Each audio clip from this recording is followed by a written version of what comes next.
Hello friends, कैसे आप सब लोग and thanks for watching my channel.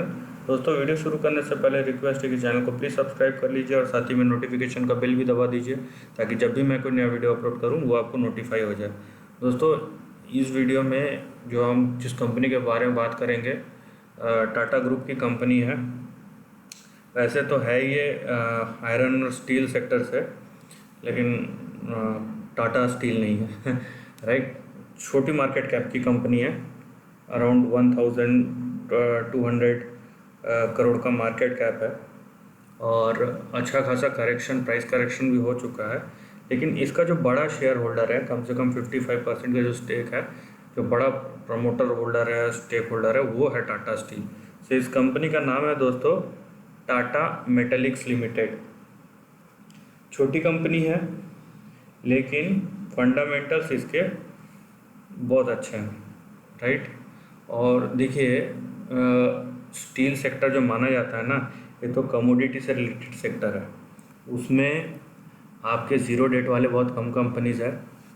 उसके साथ आप जितने भी कंपनीज़ देखेंगे ना स्टील सेक्टर या मेटल सेक्टर से रिलेटेड, आप ये देखेंगे कि वो आपको रिटर्न तो देते हैं, लेकिन वो कैसा है कि ट्रेडेबल रिटर्न्स है। उसकी जो रेंज रहती है 1 साल से 2 साल के बीच में रहता है। 400, 500, 2000% का भी रिटर्न देते हैं। फिर उसके बाद उसमें से 80-90% करेक्ट हो जाता है। लेकिन इस टाइप के ऐसे अप ट्रेंडिंग चार्ट बहुत कम है। मैं ऐसा नहीं बोल रहा हूँ कि नहीं है, लेकिन बहुत कम है। तो उस सेंस से ये एक अप ट्रेंडिंग चार्ट है और स्ट्रॉन्ग चार्ट है। सो इसके बारे में डिस्कस करेंगे और ये एक अच्छा अपॉर्चुनिटी हो सकता है। देखिए, कभी भी ग्लोबल रैली जब भी शुरू होता है ना स्टॉक मार्केट में, उसका सबसे बड़ा बेनिफिशियरी होता है मेटल। देखिए, ये 2006 2007 का जो रेजिस्टेंस है वो 2016 में टूटा था, मतलब करीबन 10 साल के बाद, राइट। तो ये बहुत ही स्ट्रॉन्ग सपोर्ट लेवल है। सो अगर प्राइस गिरता है तो ये एक अच्छा खासा सपोर्ट लेवल हो सकता है 223। लेकिन हम फिलहाल इसकी बात नहीं करेंगे, ये थोड़ा सा बेयर केस सिनेरियो है। यहाँ तक आता है तो, राइट। लेकिन अभी जो प्राइस है वो यहाँ पे है, ठीक। यहाँ पे सपोर्ट लिया कहाँ पे, 310 के आसपास। इसका हाई देखिए कहाँ पे है, 960 के आसपास है। तो यहाँ से 67% करेक्शन हो चुका है और यहाँ से ये ऊपर भी गया था और फिर अभी थोड़ा सा करेक्शन आया है। तो ये मंथली चार्ट है। सबसे पहली बात ये इसका रेंज है। सबसे पहली बात कि आपका जो शुरू होगा बुल रन वो 995 या 1000 के ऊपर शुरू होगा। कि कोई भी नया जो बड़ा ब्रेक आएगा इसमें या नया रन शुरू होगा वो 1000 के ऊपर शुरू होगा, उससे पहले नहीं, राइट। ये आप सबसे पहले समझ लीजिए। इसके बीच में भी अभी डायरेक्ट 400 से 900 का ऐसा नहीं है। यहाँ पे देखिए कि ऐसा नहीं कि यहाँ से सीधा यहाँ पे, ये देखिए ये जो लाइन है 634 यहाँ टच हो या 589, ये रेजिस्टेंस लाइन है, ठीक है।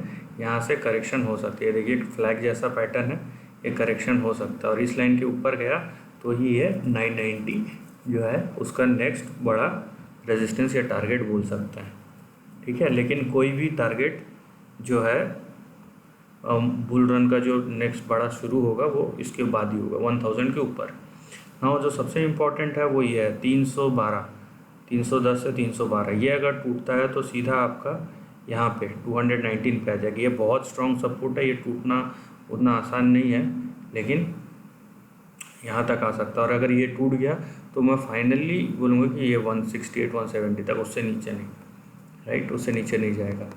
लेकिन ये जो ट्रेंड है, क्योंकि यहाँ पे ऐसा लगता है ये प्राइस एक्शन देखे कि ये इस ट्राइंगल के अंदर ही कंसोलिडेट करेगा, प्रोबेबिलिटी ज़्यादा है उसकी, ठीक है, नीचे नहीं आएगा। तो जब तक ये यहाँ पे है तो आप यहाँ का इंटरमीडिएट टर्म अगर करना चाहते हैं, यहाँ का स्टॉप लॉस लेके ये लाइन तक आप ले सकते हैं, जहाँ पे भी टच हो 550 या 650 के बीच में आपका टारगेट होगा। और अगर ये टूटता है ऊपर तो फिर ये वाला। नाउ अब बात करेंगे कि बड़ा रेंज कहाँ कहाँ पे हो सकता है, ठीक है।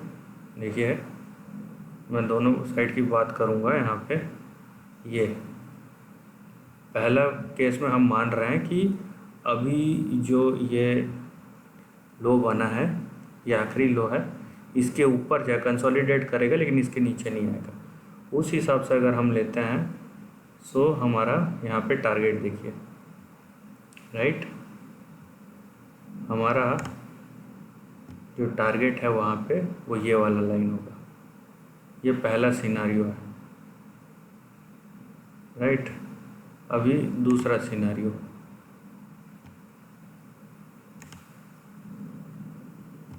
वो है ये वाला है हमारा दूसरा सिनारियो। इसका टारगेट होगा ये समवेयर नियर ये, और मिड में होगा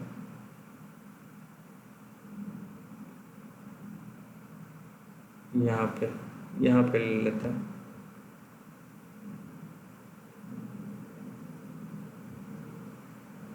ये देखिए यहाँ पे, और नीचे का जो है वो यहाँ पे, ठीक है। सो अब हम कौन सा वाला लेंगे, दो मैंने आपको सिचुएशन, एक ये वाला बताया, एक ये वाला बताया। सो हम फर्स्ट प्रेफरेंस देंगे इसको, जिसका आपका लॉन्ग टर्म यहाँ पे जो टारगेट है ये वाला लाइन है। क्यों? क्योंकि हम अगर ट्रेंड बनाते हैं ना तो जो कंसेक्यूटिव लोज है या हाइज है उसको हम मैच करते हैं। सो इसके और इसके बीच में गैप्स है बहुत, इसके बाद ये का मेजर लो है और ये है यहाँ पे। सो इसको हम पहला प्रेफरेंस देंगे। सो इसीलिए अगर इसको हम पहला प्रेफरेंस देते हैं सो ऑब्वियस सी बात है हमारा जो मिड आएगा, हमारा रेजिस्टेंस जो आएगा मिड पे, यहाँ पे देखिए ये वाला लाइन आएगा, ये वाला लाइन तो है ही, इसके ऊपर ये वाला लाइन आएगा। और अगर ये टूट गया तो फिर ये अभी ये 2300 में जाए, या ये बड़ा मैं बता रहा हूँ टारगेट। लेकिन अगर पहली बात तो इसको क्रॉस करेगा तभी कोई नया रेंज शुरू हो, लेकिन अगर ये इस तरीके से जाता है, ठीक है, इस तरीके से जाता है तो ये वाला लाइन जो है मिड वही आपका जो है ये वाला लाइन जो है ये बड़ा आपका रेजिस्टेंस हो जाएगा, ये शायद ऊपर ना जा पाए। सो टाइम का और प्राइस का दोनों का एक्शन का बहुत इंपॉर्टेंस है। यहाँ पे देखिए जैसे जैसे टाइम गुजरेगा ये इसके नीचे रहा तो शायद यहीं रह के फिर से करेक्ट हो जाए। सो ये दोनों आपको देखना ज़रूरी है। अब यहाँ पे देखिए, आप इससे पहले के रिटर्न्स देखिए, यहाँ पे ये करीबन 1.25 साल में आपको 500% का रिटर्न, यहाँ पे आप देखिए 2 साल में आपको 1000% का रिटर्न, राइट। सो यहाँ पे जितना फास्ट ऊपर जाता है उतना फास्ट करेक्ट भी होता है, ये भी बात आपको ध्यान देने वाली बात है। सो ये अगर मान लीजिए कि 1 साल में यहाँ तक चले जाता है, सो ये आपको देखना है कि आपको रखना है या निकल जाना है, या फिर ये 600-700 ये इस साइड में जाता है, तो ये आपको देखना है कि ये यहाँ पे अगर टच हो जाता है मान लीजिए 1900 पे, तो ये आपको देखना है कि रुकना है या नहीं रुकना है। सो ये जो डिसीजन है वो इंडिविजुअल का रहता है, लेकिन लॉन्ग टर्म पे ये एक इम्पॉर्टेंट और इंटरेस्टिंग अपॉर्चुनिटी है, इस पर ज़रूर ध्यान रखिए। So this is the end of the video पसंद है तो लाइक और शेयर कीजिए, थॉट्स कमेंट सेक्शन में लिख के बताइए, और ऐसे नए कंटेंट के लिए चैनल को प्लीज़ सब्सक्राइब कीजिए। Lastly, take care of your family and friends.